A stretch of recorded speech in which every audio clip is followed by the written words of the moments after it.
Chers amis auditeurs, mes frères et sœurs en Jésus-Christ, que la grâce et la paix de Dieu vous soient multipliées. À partir d'aujourd'hui, nous voulons entamer avec un nouveau sujet qui permet de nous continuer à grandir dans la connaissance de la parole de Dieu et surtout atteindre la maturité spirituelle. Étant que disciples de Jésus-Christ, frères et sœurs, il est très important pour que moi avec vous demeurer constamment dans la parole de Dieu afin que nous soyons capables d'arriver des disciples accomplis. Sujet que nous voulons aborder avec vous, c'est les caractéristiques d'une vraie église. Les caractéristiques d'une vraie église. Frères et sœurs, on doit savoir que là où il y a le vrai, il y a aussi le faux. Là où il y a le vrai, il y a toujours le faux. Là où il y a le bon, il y a toujours le mauvais. Maintenant, on doit avoir certaines connaissances qui permettent de nous identifier quel est le vrai, quel est le faux, quel est le bon, quel est le mauvais. Donc, l'ensemble de ces caractéristiques que nous allons partager avec vous, frères et sœurs, concernant l'Église de Jésus-Christ, à permettre nous capables en mesure d'identifier quelle est la vraie Église de Jésus-Christ. Parce que, frères et sœurs, toutes les églises ne sont pas forcément l'Église de Jésus-Christ. Toutes les églises ne sont pas forcément l'Église de Jésus-Christ. Pendant 2 derniers samedis dans le mois de novembre, nous voulons partager avec vous 10 caractéristiques de l'Église de Jésus-Christ. 10 caractéristiques de l'Église de Jésus-Christ. Alors, bien entendu, la liste n'est pas exhaustive. La liste n'est pas complète. Donc, mais ces 10 éléments, frères et sœurs, il y a une bonne idée, il y a un aperçu de l'Église de Jésus-Christ. Juste avant de commencer, qu'est-ce qu'on entend par l'Église? L'Église, le terme Église, qu'est-ce que cela signifie? Tout d'abord, frères et sœurs, branche théologique qui étudie l'Église, là, on l'appelle ecclésiologie. Ecclésiologie. Ecclésiologie, c'est une branche de la théologie systématique qui étudie la doctrine de l'Église. Ecclésiologie, c'est une branche de la théologie systématique qui étudie la doctrine de l'Église. D'où vient le mot Église? D'où vient le mot Église, frères et sœurs? Le mot Église vient du grec ecclésia. Le mot Église vient du grec ecclésia. Ecclésia. Ecclésia. Donc, ecclésia vient de 2 mots grecs. Ek. Ek qui signifie hors de. Ek qui signifie hors de. Et kaleo qui signifie appeler. Ecclésia. Ek qui signifie hors de. Et kaleo qui signifie appeler. Maintenant, lorsque nous combinons ces 2 mots, ecclésia, il signifie appeler hors de. Appeler hors de. Ecclésia signifie appeler hors de. Je reprends. Le mot église vient du grec ecclésia. Ecclésia vient de 2 mots grecs. Ek qui signifie hors de. Et kaleo qui signifie appeler de. Appeler. Maintenant, lorsque nous combinons ces 2 mots, ecclésia, il signifie appeler hors de. Appeler hors de. Maintenant, par définition, frères et sœurs, le nouveau dictionnaire biblique définit l'Église comme la communauté de tous les croyants de la Nouvelle Alliance que le lien de la foi et l'action régénératrice du Saint-Esprit unissent d'une façon vitale à Jésus-Christ. Je reprends. Selon le nouveau dictionnaire biblique, l'Église, dans son essence, est la communauté de tous les croyants de la Nouvelle Alliance que le lien de la foi et l'action régénératrice du Saint-Esprit unissent d'une façon vitale à Jésus-Christ. C'est ça. Donc, selon le nouveau dictionnaire, l'Église, c'est une communauté des croyants. C'est la communauté des croyants de la Nouvelle Alliance qui partagent la même foi. La même foi. C'est l'ensemble des croyants qui sont régénérés par le Saint-Esprit. Nous unis, nous attachons, nous faisons seul avec Jésus-Christ. C'est l'ensemble des croyants. C'est l'ensemble des croyants. C'est la communauté des croyants. C'est la communauté des croyants, des chrétiens, de ceux qui croient en Jésus-Christ. Voilà. Maintenant, nous pas fait un cours sur l'ecclésiologie, nous voulons entrer droit au but, nous devons faire une introduction ça pour avoir un aperçu, une idée de l'église. Maintenant, nous voulons entrer directement dans le sujet, les caractéristiques d'une vraie église. Quelles sont les caractéristiques d'une vraie église, l'église de Jésus-Christ? Quels sont les indicateurs d'une vraie église? Quels sont les éléments qui caractérisent l'église de Jésus-Christ? L'une des caractéristiques de l'église de Jésus-Christ, frères et sœurs, l'une des caractéristiques d'une vraie église,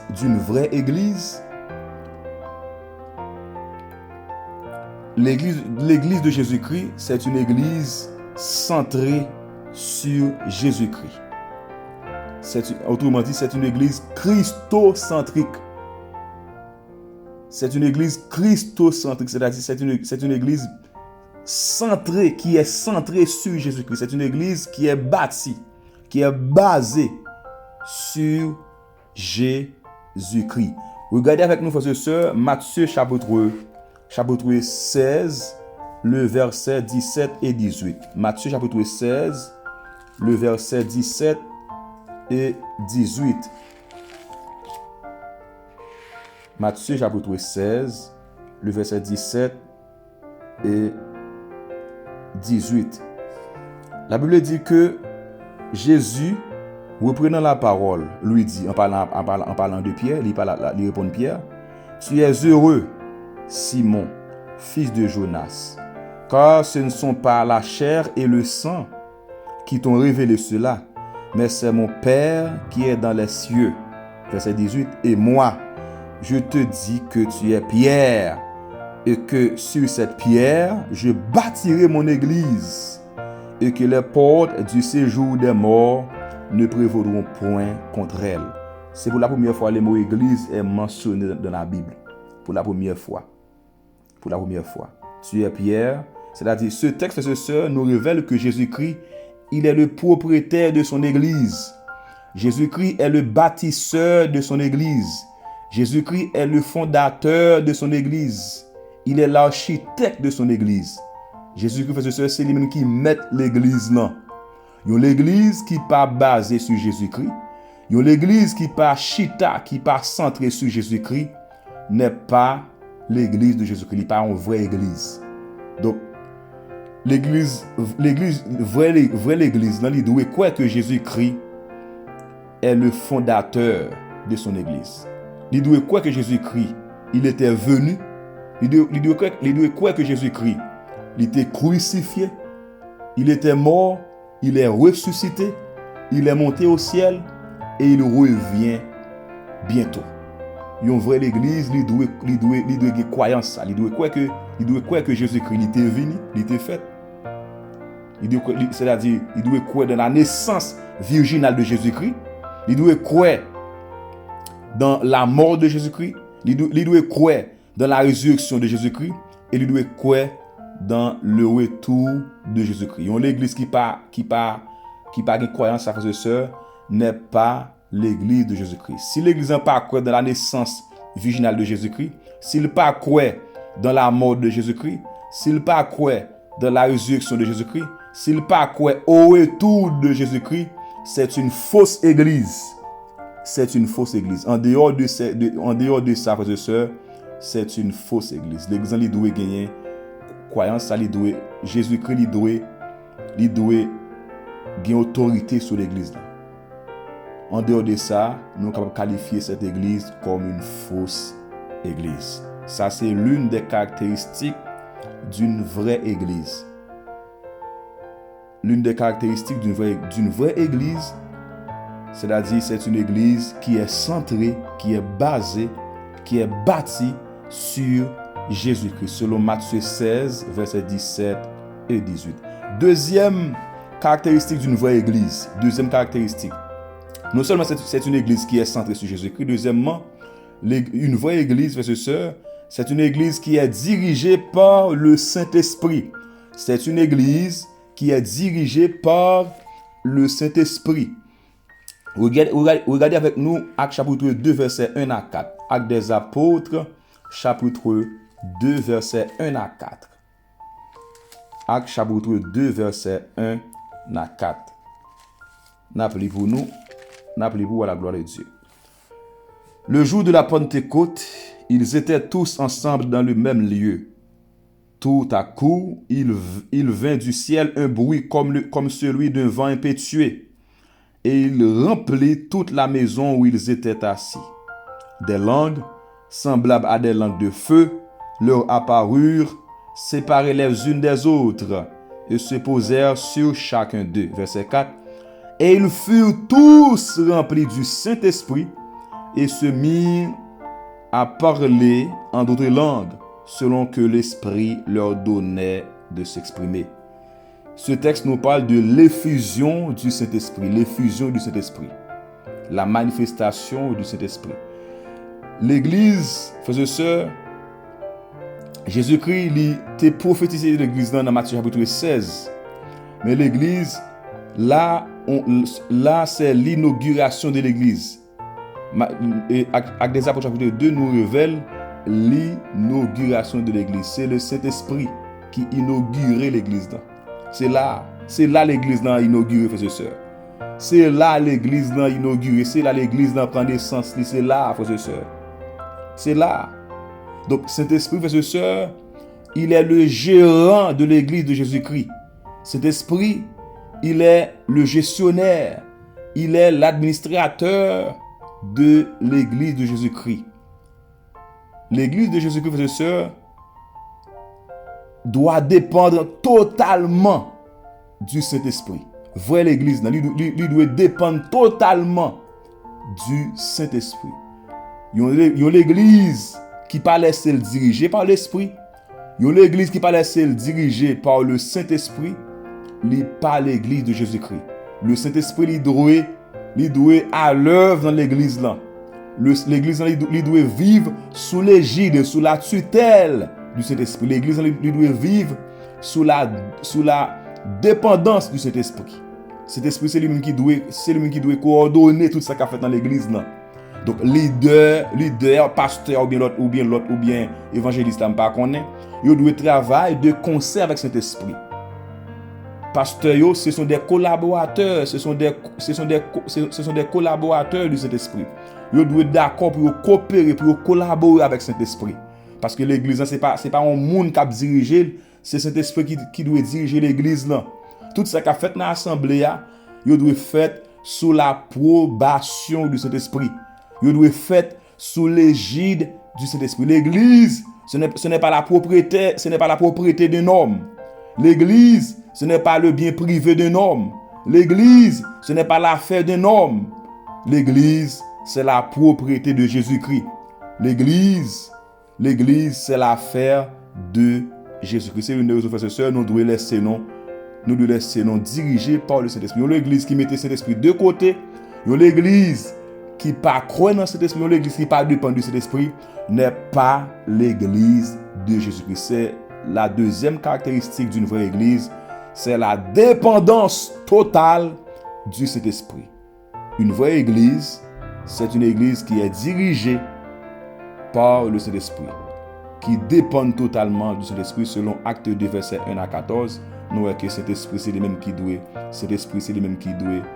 faire autorité sur l'Église. Acte 1, verset 8 nous dit, vous recevez une puissance, le Saint-Esprit survenant sur vous, et vous serez mes témoins à Jérusalem, en Judée, à Samarie, etc.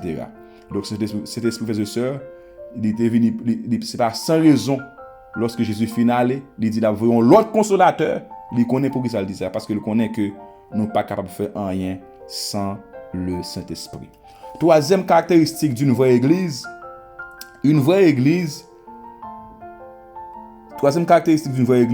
c'est l'enseignement de la parole de Dieu.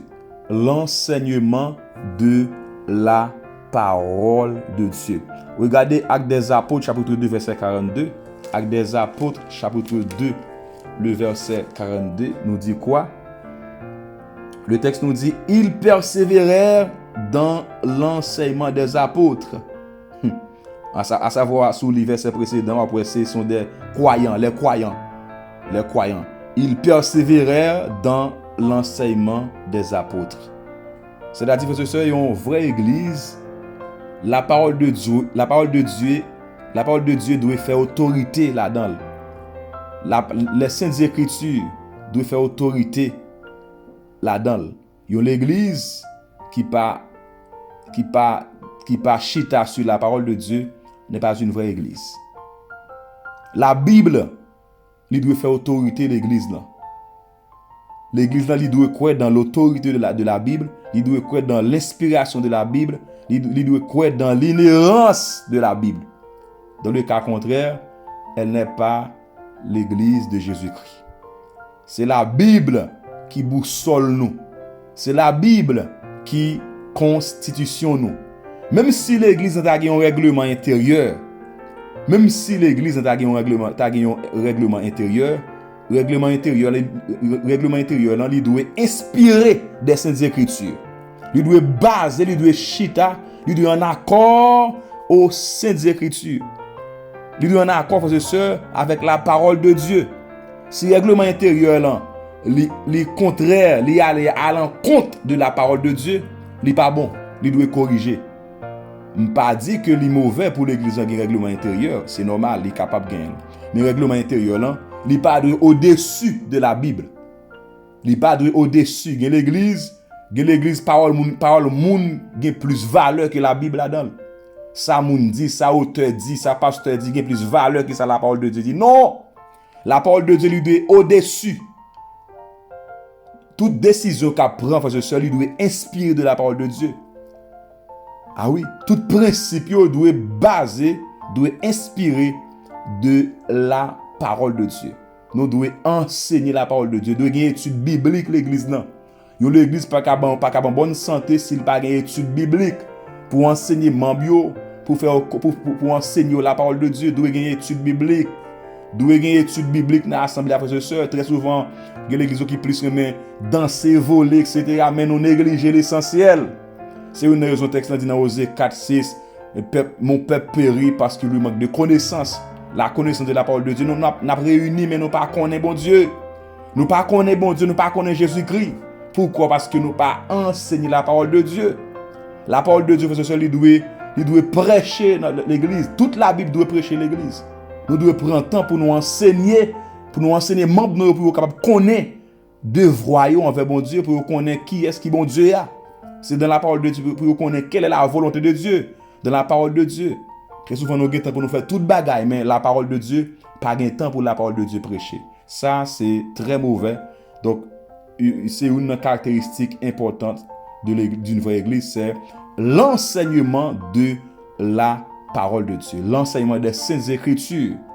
C'est très important. Quatrième caractéristique d'une vraie église, frères et sœurs, c'est l'évangélisation. L'évangélisation. Regardez avec nous Matthieu chapitre 28 verset 19. C'est le texte que nous tous connaissons. Matthieu chapitre 28 verset 19 nous dit quoi? Allez, faites de toutes les nations des disciples, les baptisant au nom du Père, du Fils et du Saint-Esprit. Allez ici, c'est l'impératif. Ça c'est un commandement que Jésus a dit. C'est une injonction. C'est un impératif pour aller. Pour faire quoi? Aller prêcher l'évangile. Aller prêcher la parole de Dieu. Aller prêcher la bonne nouvelle qui c'est l'évangile, frères et sœurs. Donc, l'église pas qu'à chita dans zone de confort. Chaque dimanche matin, nous réunis, danser, battre main, chanter. Cependant, nous négligeons notre mission principale. C'est notre plus grand mandat, frères et sœurs. L'évangélisation, c'est notre plus grand mandat, c'est notre mission principale. Jésus-Christ parle nous pour nous chita dans lieu côté que chaque dimanche matin nous contenter nous fiers nous habiller bien costaud. Cependant nous négliger ça qui est essentiel. Mission principale de l'église, frères et sœurs, c'est l'évangélisation. Nous devons aller à la conquête des âmes. Nous devons aller à la recherche des âmes. C'est pour nous aller chercher les âmes sans Christ. Et dans Marc chapitre 16 verset 15 nous dit, puis il leur dit, allez par tout le monde et prêchez la bonne nouvelle à toute la création. Nous pas capable de contenter nos frères et sœurs, eh bien, pour nos chita là, sans que nous pas aller chercher les âmes perdues. C'est pas normal. Ou bien 10, 15, 50 ans de conversion, combien d'hommes ou mener à la repentance, combien de nous prêcher l'évangile? Combien de nous prêcher l'évangile? C'est pas normal, frères et sœurs. L'église, nous avons une mission pour nous aller chercher les âmes perdues. Nous, c'est lumière. Lumière pas briller dans la lumière. Lumière, c'est dans les ténèbres, briller. C'est pour nous aller partout, aller chercher les âmes pour nous amener, eh bien, bye bon Dieu. Cinquième caractéristique, pour nous camper là aujourd'hui, samedi prochain, nous venons avec les 5 caractéristiques. Cinquième caractéristique, c'est la formation des disciples. C'est la formation des disciples. Écoutez ce que Paul dit à Timothée.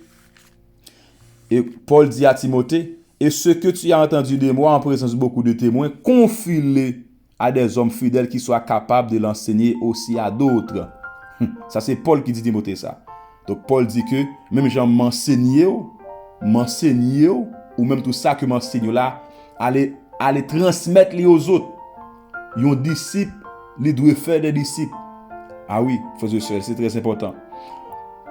Et dans Matthieu chapitre 28, verset 20 nous dit, et enseignez-leur tout ce que je vous ai prescrit. Allez faire des nations des disciples et enseignez-leur, frères et sœurs. Nous, en tant que chrétiens, si nous sommes des disciples, nous devons former d'autres disciples. Parce que si disciples Jésus-Christ est formé, ou pas former d'autres disciples, je dis moi avec vous, nous allons joindre l'évangile. C'est parce que Jésus-Christ est venu, même comme divin modèle là, mettre l'église là, il forme des disciples, et disciples formés, ils ont formé d'autres disciples, je dis, on a bénéficié. On a bénéficié, ça Jésus t'a fait, on a bénéficié ça Pierre, Paul, Jean, Jacques, ça a été fait. Je dis, nous-mêmes également, nous devons aussi former des disciples. L'église doit prendre temps pour nous faire formation, former des disciples, formation. Il est important, frères et sœurs, pour que nous fassions formation pour membres, pour nous former, pour arriver à maturité, pour arriver à une maturité spirituelle, pour nous former comme des disciples, comme des vrais disciples de Jésus-Christ. Et même aussi, lorsque nous formons, il est capable en mesure également pour former d'autres disciples. L'église doit faire formation des disciples. Nous devons former d'autres disciples pour Jésus-Christ. Il est extrêmement important, frères et sœurs. Il est très important pour que nous lancions dans genre de mouvement ça. Je veux dire, nous partager avec vous 5 caractéristiques d'une vraie église. Premièrement, nous dit que une vraie église, c'est une église centrée sur Jésus-Christ, selon Matthieu 16, verset 17 à 18. Deuxièmement, c'est une église dirigée par le Saint-Esprit, selon Acte 2, verset 1 à 4, Acte 1, verset 8. Troisièmement, c'est l'enseignement de la parole de Dieu, selon Acte 2, verset 42a. Quatrièmement, c'est l'évangélisation, selon Matthieu 28, verset 19, Marc 16, verset 15 et 16. Et cinquièmement, c'est la formation des disciples, selon 1 Timothée 2, verset 2, selon Matthieu 28, verset 19 et 20. Prions le Seigneur. Père Tout-Puissant, Dieu de gloire, merci infiniment Jésus pour ton église. Merci Jésus pour ton église. C'est toi le propriétaire de ton église. C'est toi, Seigneur, le chef, le fondateur de ton église. Nous te bénissons parce que nous-mêmes tout, nous faisons partie de l'église là. Nous-mêmes tout, Seigneur, ou comptez-nous parmi l'église là, Seigneur. C'est une grâce. Oh, c'est un privilège immérité, Seigneur. Nous-mêmes autrefois qui étaient perdus, qui étaient garés dans le monde, ça. Nous étions sans Dieu et sans espérance dans ce monde. Mais Seigneur, tu nous as adoptés de ta grande famille, ou choisi nous, Seigneur. Tu as fait de nous un royaume et des sacrificateurs, Seigneur. Tu as fait de nous des chrétiens, des hommes de Dieu, des ambassadeurs, des héritiers de Dieu, des concitoyens des saints, des citoyens célestes. Oh, quel privilège, quelle grâce. Oh, tu as raison pour le dire, heureux et fier de témoigner le nom de Jésus en tous lieux. Oh, qu'il est doux de le louer, proclamons sa gloire en tous lieux. Seigneur, nous te bénissons. Nous te glorifions, Jésus, pour ton église, Seigneur. L'église ça qui est bâtie ou établie là. Et très bientôt, Seigneur, après retourner venir chercher l'église là. Nous disons merci. Entre-temps, Seigneur, nous prions, va purifier nous, sanctifier nous, Seigneur, pour que au dernier jour, nous capables paraître devant saint, irréprochable, irrépréhensible. Nous savons que bientôt, on va venir chercher l'église. Très bientôt, on va venir pour enlever l'église, Seigneur.